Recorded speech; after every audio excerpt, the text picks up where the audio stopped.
برہنہ عورتوں کو حسین اداؤں کے ساتھ گردش کرتا دکھائے۔ اس کے بعد وہ خود ہماری ثقافت کے حوالے کر دیں گے، کیونکہ یہ ہماری ایجاد ہوگی۔ یہی واحد طریقہ ہے جس سے ہم مسلمان کو شکست دے سکتے ہیں۔ رونالڈ ہرمن کی اس بات پر بہت زیادہ سنجیدہ ہو گیا اور سرگوشی بھرے لہجے میں بولا، آخر تم کہنا کیا چاہتے ہو؟ ہرمن نے نہایت شاطرانہ انداز میں تاریخ کا سب سے بھیانک منصوبہ رونالڈ کے سامنے پیش کر دیا۔ دنیا کے سامنے یہ منصوبہ آرٹ پورن گرافی کے نام سے سامنے آیا۔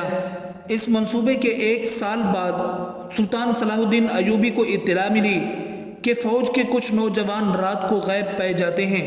نوجوانوں میں اکثر جنسی گفتگو بھی سنی گئی ہے۔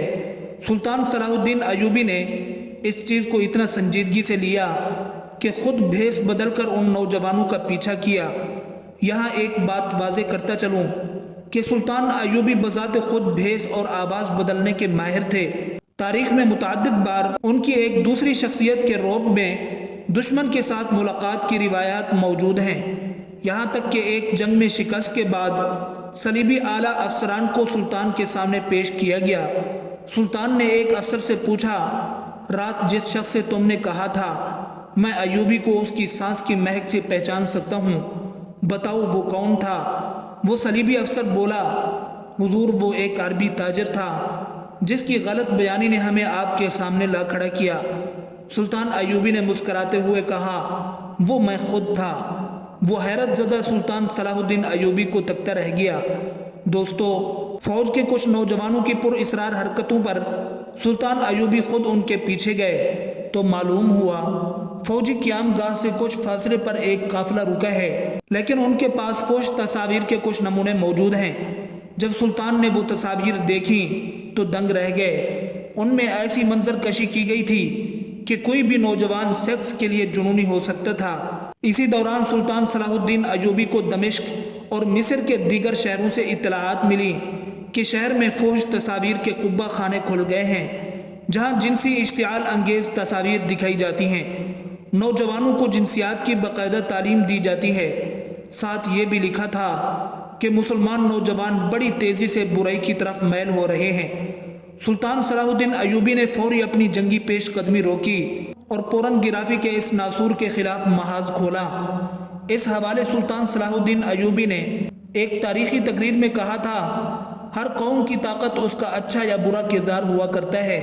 دشمن ہماری اصل طاقت کا اندازہ لگا چکا ہے، اب وہ سامنے کی جنگ کبھی نہیں کرے گا، اسی لیے دشمن اب ہمارے قومی کردار پر حملہ آور ہوا ہے، کیونکہ ضروری نہیں جنگ میدانوں میں ہو، جنگ سوچ اور رویوں کی بھی ہوتی ہے۔ جو قوم اس پر غالب آ جاتی ہے وہ فتح یاب ہوتی ہے۔ خواتین و حضرات، صلیبی انٹیلیجنس آفیسر ہرمن ایک نہایت ذہین اور شاطر انسان تھا۔ اگر آپ پوری صلیبی تاریخ کا مطالعہ کریں تو آپ کو یہ شخص پوری تاریخ میں چھایا ہوا نظر آئے گا۔ صلیبی جب ہمت ہار چکے تھے تو اس شخص نے ان میں جان ڈال دی۔ اسی کے منصوبے پر عمل کرتے ہوئے دنیا کے مشہور مصور اور منظر نگاروں کو منہ مانگی قیمت پر خریدا گیا۔ ان سے ایسی فوج تصویر کشی کروائی گئی کہ دیکھ کر نظریں ہٹانا مشکل ہو جاتا تھا۔ وہ سیکس جس پر لوگ ایک حد تک توجہ دیتے تھے پھر اسے بے حد سوچنے لگے۔ صلیبی بادشاہوں نے جب اپنے اس منصوبے کو 100% کامیاب ہوتے دیکھا تو اپنی کتابوں میں اس کا تذکرہ بڑی شان سے کیا۔ اگرچہ سلطان صلاح الدین ایوبی نے اس زہر کو مارنے کی پوری کوشش کی، لیکن اس مسئلے کا پوری طرح ادراک نہ ہو سکا، کیونکہ اس زہر کے اثر کو دیکھتے ہوئے حسن بن صباح کے فرقے نے اسے بطور ہتھیار اپنایا۔ صلیبیوں سے اس آرٹ گرافی کی نئی جدتوں پر مانگ کی۔ یوں حسن بن صباح کی پہاڑوں میں بنائی ہوئی پر اسرار جنت میں ایک اور ہتھیار کا اضافہ ہوا۔ وہ 2 اکتوبر 1187 کی تاریخ اور جمعے کا دن تھا جب دنیا کے مذہبی دارالحکومت اور سب سے متنازع سمجھے جانے والے شہر یروشلم میں تقریباً 9 دہائیوں کے وقفے کے بعد سلطان صلاح الدین ایوبی کی قیادت میں ایک بار پھر مسلمانوں کی حکمرانی کا دور شروع ہوا تھا۔ شہر کی فصیلوں پر ایوبی پرچم لہرایا گیا تھا اور مذہبی مقامات سے مسیحیت کی علامات ہٹانے کا کام شروع کیا گیا تھا۔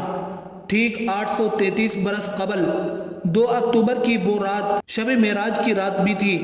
یروشلم جنگ کے نتیجے میں نہیں بلکہ ایک محاصرے کے بعد شہر کے مسیحی منتظمین اور صلاح الدین ایوبی کے درمیان معاہدے کے نتیجے میں مسلمانوں کے حوالے کیا گیا تھا۔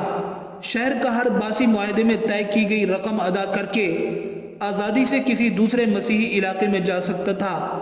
جو لوگ پہلے ہونے والے ممکنہ ظلم کا سوچ کر پریشان تھے، اب اس فکر میں تھے کہ اپنی آزادی خریدنے کے لیے پیسے کہاں سے لائیں۔ 2 اکتوبر کے دن اور آنے والے کئی ہفتوں تک شہر سے لوگ رقم ادا کر کے جاتے رہے۔ جو نہیں ادا کر سکتے تھے وہ مدد مانگتے رہے، اور ان میں سے ہزاروں کی مدد خود سلطان صلاح الدین ایوبی اور ان کے بھائی سیف الدین نے ذاتی طور پر ان کا تاوان ادا کر کے کی، اور بہت سے غرباء کو شہر کے سابق مسیحی حکمرانوں کی درخواست پر بغیر تاوان ادا کیے جانے دیا گیا۔ مورخ جانتھن فلپس نے سلطان صلاح الدین کی زندگی پر اپنی کتاب the life and legend of Sultan Salah یعنی صلاح الدین میں لکھا ہے کہ یروشلم کے مسیحی شہریوں کو کچھ ایسا دیکھنے کو نہیں ملا جس کی وہ توقع کر رہے تھے۔ مسلمانوں کے محاصرے کے دوران یروشلم کی خواتین نے اپنے بال کٹوا دیے تھے کہ وہ فاتح فوج کے سپاہیوں کی نظروں میں نہ آئیں، لیکن فلپس لکھتے ہیں کہ فتح اور یروشلم پر قبضہ مکمل کرنے کا مرحلہ طے کرنے کے بعد سلطان صلاح الدین نے خاص طور پر عورتوں کے معاملے میں رحم دلی کا مظاہرہ کیا، جس کے لیے وہ مشہور تھے۔ سوال ذہن میں اٹھتا ہے کہ ان کا یہ جذبہ سچا تھا یا نہیں؟ اس سوال کا جواب انشاءاللہ اگلی ویڈیو میں دیا جائے گا۔ تب تک اپنا اور اس چینل کا خیال رکھیے گا۔ ملتے ہیں اگلی ویڈیو میں۔ اللہ حافظ۔